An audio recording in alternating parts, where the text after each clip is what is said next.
Oke, baik, di sini kita akan membahas pengertian dan cara memperoleh wewenang. Nah, gimana sih menurut Bapak? Bicara soal wewenang ialah hak maupun kekuasaan yang dimiliki oleh setiap pejabat maupun lembaga pemerintahan dalam menentukan putusan dan tindakan dalam kepemerintahannya. Nah, wewenang ini sangat penting untuk kemudian memastikan bahwa setiap keputusan diambil oleh pejabat maupun lembaga pemerintahan tersebut sesuai dengan hukum yang sedang berlangsung dan secara legal. Adapun cara untuk kemudian memperoleh wewenang tersebut, yaitu ada 3, yaitu atribusi, delegasi, dan mandat. Atribusi ialah pemberian wewenang langsung yang dilihat dari undang-undang dasar maupun undang-undang. Nah, sedangkan delegasi adalah wewenang yang diberikan oleh pejabat yang lebih tinggi kepada pejabat yang lebih rendah. Sedangkan mandat ialah pemberian tanggung jawab langsung kepada penerima mandat yang diberikan oleh pemberi mandat. Nah, itu tadi pengertian yang diberikan oleh Saka. Baik, tadi kita membahas pengertian dan cara mendapatkan wewenang. Sekarang adapun jenis pembentukan pemerintahan. Menurut Kendi, jenis wewenang pemerintahan itu apa saja sih? Dalam penyelenggaraan pemerintahan terdapat 3 jenis wewenang, yaitu yang pertama wewenang legislatif, yudikatif, dan eksekutif. Wewenang legislatif berkaitan dengan membuat undang-undang dan peraturan. Contohnya, DPR menetapkan undang-undang dan DPRD membuat perda bersama dengan kepala daerah. Yang kedua, wewenang eksekutif. Wewenang eksekutif berkaitan dengan melaksanakan peraturan pemerintah. Contohnya, presiden atau kepala daerah menjalankan program pemerintah. Yang ketiga, wewenang yudikatif. Wewenang yudikatif berkaitan dengan mengadili pelanggaran hukum. Contohnya, Mahkamah Agung dan PT UN memutuskan perkara itu. Itu baik pengertian dari Oke, baik, dalam kekuasaan pasti ada penyalahgunaan kekuasaan.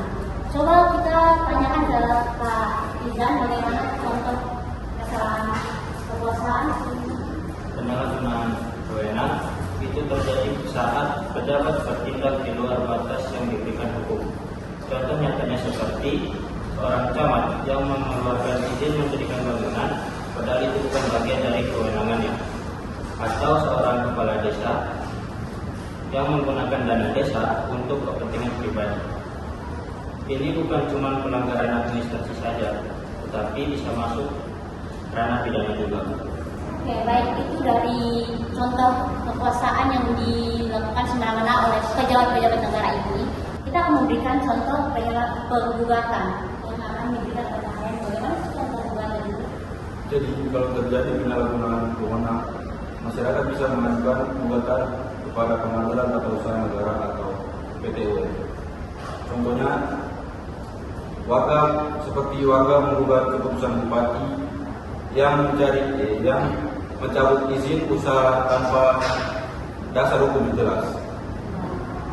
Tadi kita sudah mendengar tentang pengertian, jenis, dan contoh gugatan. Sekarang kita akan masuk ke manfaat untuk kita mahasiswa mengetahui cara pemerintahan bekerja. Menurut saya kan kenapa kita harus mengetahui cara pemerintahan bekerja? Nah, kita sebagai agen perubahan penting sekali untuk mengetahui tentang wewenang pemerintah. Ada manfaatnya. Yang pertama, untuk mengetahui tentang batasan dan tanggung jawab pejabat publik. Yang kedua, untuk bisa itu mengawasi jalannya sistem pemerintahan agar tidak menyimpang dari hukum. Dan yang ketiga, untuk menumbuhkan kesadaran hukum dan sikap kritis terhadap kebijakan pemerintah. Nah, yang terakhir bisa juga menjadi bekal untuk kita yang ingin menjadi ASN, advokat, dan aktivis sosial. Oke, baik, itu pengertian dari Karesan. Dari pembahasan kami kita tadi, mungkin Kak Aksa bisa memberikan kesimpulan untuk kita. Baik, dari pembahasan tadi kita jadi tahu betapa pentingnya kita memahami wewenang pemerintahan. Wewenang harus digunakan secara tepat, sah, dan tidak boleh disalahgunakan. Kita sebagai warga negara dan khususnya sebagai mahasiswa, kita harus aktif dalam memahami dan mengawasi jalannya pemerintahan. Oke, itu kesimpulan dari Kak Aksa. Baik, selesai sudah podcast kami hari ini. Saya punya pesan untuk para pejabat. Gunakanlah kekuasaanmu untuk masyarakat, bukan untuk kepentingan pribadi.